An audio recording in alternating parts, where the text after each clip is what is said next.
जय भीम, नमो बुद्धाय साथियों। तो साथियों, आज दीपावली है, यानी हिंदू धर्म के अनुसार दीपावली है और बौद्ध लोग इसे दीपदान उत्सव भी बता रहे हैं और सोशल मीडिया पर खूब दीपदान उत्सव की हार्दिक मंगल कामनाएं दी जा रही हैं और खूब सेलिब्रेट किया जा रहा है। तो मैंने भी कल पोस्ट डाल दी थी और दीपदान उत्सव की हार्दिक बधाइयाँ सभी देशवासियों को दी थी। तो उसमें कुछ कमेंट ऐसे आए थे कि लोगों का कहना है कि दीपदान उत्सव है ये बौद्धों का उत्सव नहीं है, ये हिंदुओं का ही बनाया गया त्यौहार है, तो इसे बौद्धों को नहीं मनाना चाहिए। इस तरह के कमेंट मेरी पोस्ट जो की थी उसमें आए थे। तो अब सवाल ये उठता है कि सोशल मीडिया पर भी एक भंते जी हैं, वो भी इस बात को कहते हुए दिखाई दे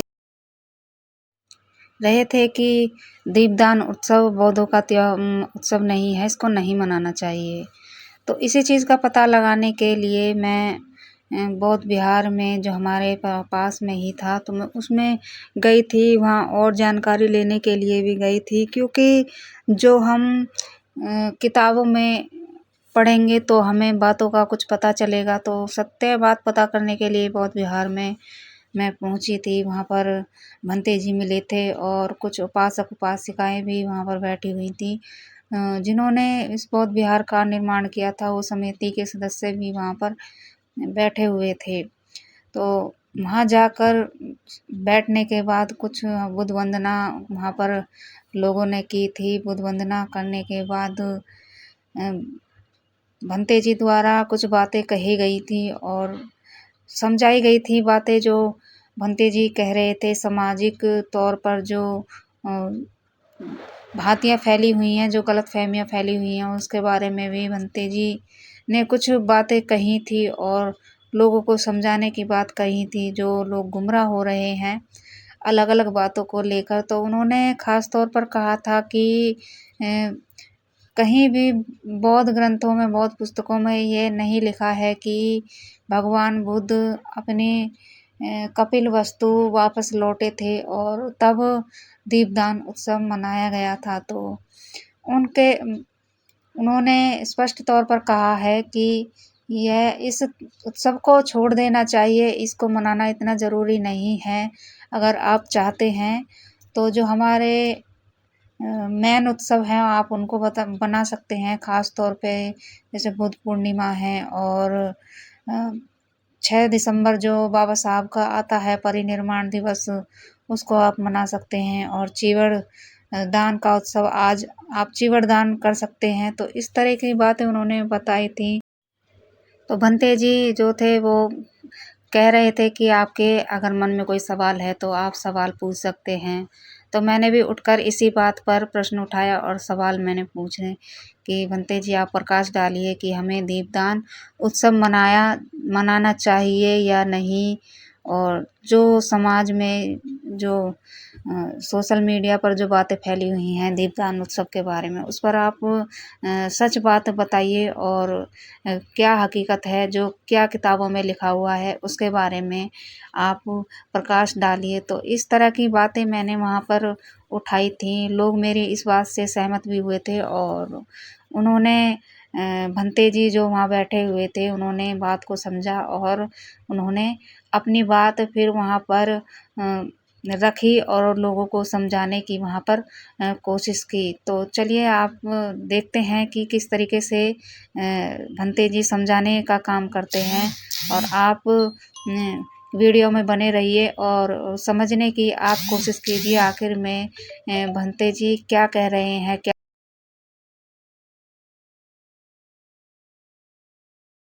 प्रिय उपासक उपासिकाएं, प्यारे मित्रों, मैं मथुरा दिल्ली 2 जगह रहता हूँ। यहाँ मधुपुर बॉर्डर पे सेंटर है हमारा एजुकेशन सेंटर चुंगी नंबर 2 पे, जो कि पिछले 7 साल से हम किराए पे बिल्डिंग लेके वो चला रहे हैं। वो इसीलिए कि हम वाद विवाद से मुक्त रहते हैं। उससे क्या होता है, मन शांत रहता है और मन शांत रहने से नए आयामों को छू लेता है, नई विधियों को ढूंढ लेता है, किसी भी काम को बेहतर कर लेता है। अब आज के विषय पे आता हूँ, निकटतम सत्य। आप और हम, हमारा साझा अनुभव है। किसी भी सत्संग विशेष में जाने वाला कोई भी व्यक्ति आपको ये कहते हुए मिलेगा कि हमारे जो गुरु जी कह रहे हैं वो अंतिम सत्य है, उन्होंने सत्य बोल दिया है, सत्य कह दिया है। वह ग्रंथ जो मैं पढ़ता हूँ, मेरे धार्मिक जो ग्रंथ है उनमें जो लिखा हुआ है वो अंतिम सत्य है और वही लास्ट है। मेरे जो गुरु जी कह रहे हैं वो 21 है, ऐसा हम सब सुनते आए हैं, सदियों से सुनते आए हैं। तो इस पे ध्यान देने वाली बात यह है कि जब मेरे गुरु जी कह रहे हैं वो 21 है, अंतिम सत्य है, एवर लास्ट, तो फिर नए खोज की संभावनाएं 0 है। नई खोज नहीं हो सकती, क्योंकि जो मैं कह रहा हूँ वो अंतिम सत्य है, तो फिर नई खोज की कोई संभावना नहीं है। जो खोज लिया गया है वो अंतिम सत्य है और सार्वभौमिक भी है। अंतिम सत्य है, एक बात है, और दूसरा वो सार्वभौमिक है। वो सार्वभौमिक कहाँ तक है, ये तीसरी बात भी है। तो मगर बुद्ध के विषय में ये बात उचित नहीं है। बुद्ध के द्वारा कही गई हर बात अंतिम सत्य नहीं और हो भी नहीं सकती, होनी भी नहीं चाहिए। हम लोगों को ख्याल करना चाहिए जब भी हम बात करें, विशेष रूप से जब स्कॉलर चर्चा हो रही हो, आम भाषा में आम लोगों के सामने तो हम बोल देते हैं, सामने वाला सुन भी लेता है। सामने वाला तो इसीलिए भी सुन लेता है क्योंकि वो हमारी धार्मिक भावना को ठेस नहीं पहुंचाना चाहता। एक बार वो इसीलिए भी सुन लेता है क्योंकि उसको पता है अगर हम इसको टोकेंगे तो ये हमारे वाली काटेगा। तो एक व्यक्ति ऐसा भी होता है, वो ये कहता है कि तू मेरे वाली को सही बता, मैं तेरे वाली को सही बताऊं। असल में इस प्रकार के समझौते को करने वाले लोगों की संख्या ज्यादा है और ये लोग बहुत ही कम होते हैं जिनको ये परवाह ही नहीं रहती कि आप मेरी बात को किस ढंग से काउंटर करते हो, मगर मुझे जो गलत दिखाई दे रहा है मेरे एंगल से, मेरे पर्सपेक्टिव से, उसे मैं गलत ही कहता हूँ। असल में मुझे गलत शब्द का इस्तेमाल भी नहीं करना चाहिए। मैं कहता हूँ जहाँ से मैं देख रहा हूँ किसी घटना विशेष को, किसी विन्यास को, किसी घटना विशेष को, किसी विन्यास को, किसी स्वभाव को, किसी रंग, किसी रूप को, जिस दूरी से, जिस एंगल से मैं देख रहा हूँ और जो जैसा मुझे नजर आ रहा है मैं उसकी व्याख्या वैसे ही कर रहा हूँ। असल में गलत और सही की कोई पैरामीटर नहीं होते, संतुलन होता है अकॉर्डिंग टू पर्सपेक्टिव। पर्सपेक्टिव को साधारण भाषा में हम कह सकते हैं एक विशेष दूरी से, विशेष दिशा से, विशेष प्रकार की संभावना।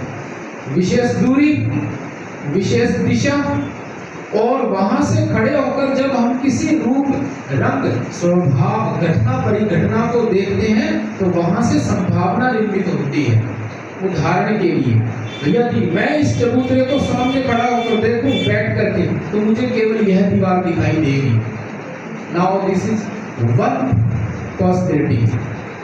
और मैं इस चबूतरे को यहाँ खड़ा होकर देखूं तो मुझे यह दीवार तो दिखाई देगी, यह भी दिखाई देगी। अब ये संभावना ज्यादा हो गई है या यूं कहूं बदल गई है। मगर मैं इसी चबूतरे को वहां से बैठकर देखूं तो मुझे यह भी दिखाई देगी, यह भी और यह भी। यह संभावनाएं हैं।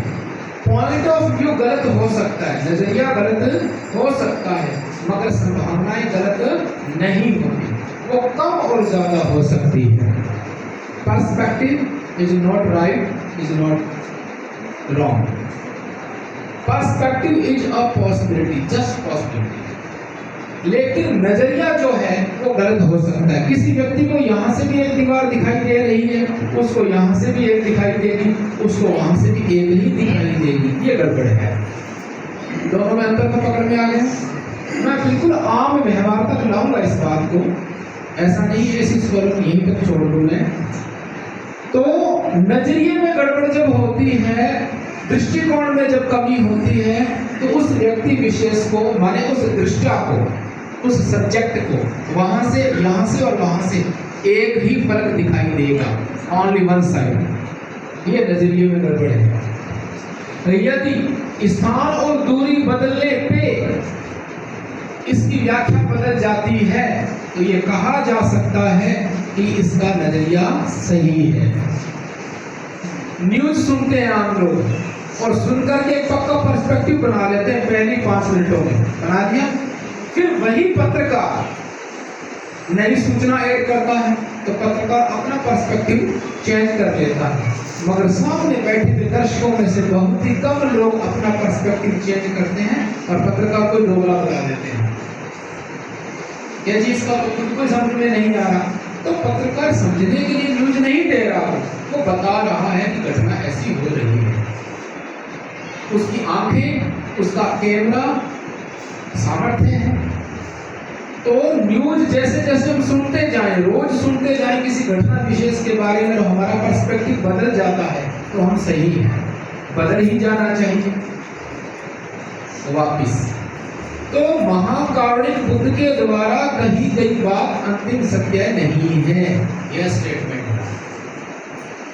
यदि महाकारुणिक बुद्ध के द्वारा कही गई बात अंतिम सत्य मान ले, ever last every teaching that has been taught by Buddha himself for entire humanity, तो फिर बुद्ध की पहले वाली बात गलत हो जाएगी, जिसमें बुद्ध कहते हैं कि मानवी मत की मैं कह रहा हूँ, मानवी मत की मैं कह रहा हूँ। इसका सही मायने में यही अर्थ है कि परिस्थितियां बदलती हैं, संभावनाएं बदलती हैं, पर्सपेक्टिव चेंज होते हैं तो नया कुछ सामने उद्घाटित होगा ही होगा, क्योंकि यह परिवर्तन के कारण होगा। परिवर्तन प्रकृति का नियम है, अटल नियम है। परिवर्तन यानी गति, परिवर्तन यानी गति, गति यानी नए आयामों तक, नई संभावनाओं तक पहुंचना। और जैसे ही नई संभावनाओं को हम स्पर्श करेंगे तो हमारा पहले जो पर्सपेक्टिव है, पहले जिसे हम सत्य कह रहे हैं, उसमें बदलाव आ जाएगा। किसी आधार पे दोनों बातें आपस में कंट्रोवर्शियल न होकर के संतुलित हो जाती है।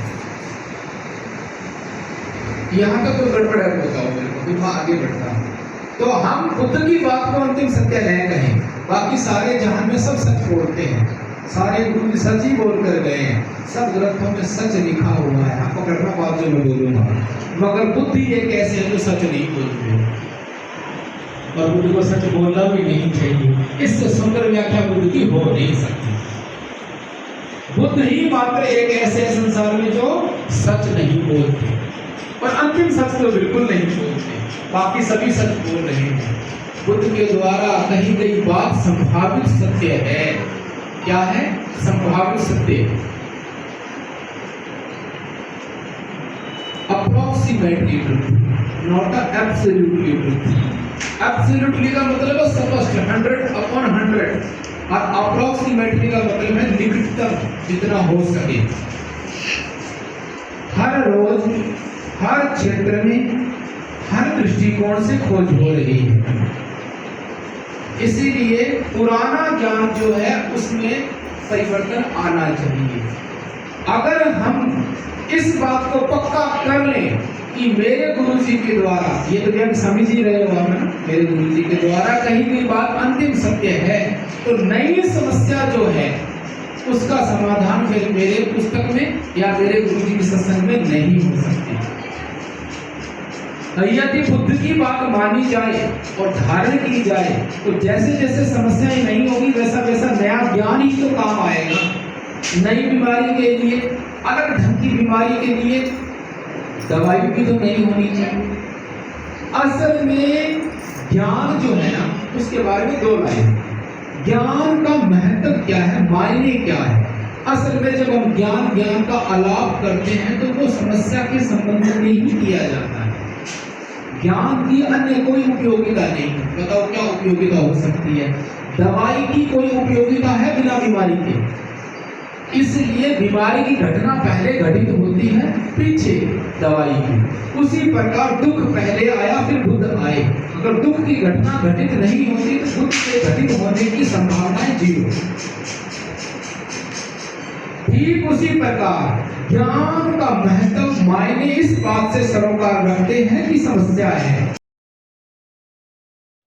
भंते जी ने जो बातें कही थी वो समझने की हमने पूरी कोशिश की, उन सारी बातों को गौर से हमने सुना और जो भी भंते जी कह रहे थे कोशिश की कि उनको अपने जीवन में उतारें और समझने की हम कोशिश करें और समाज में जागरूकता फैलाएं।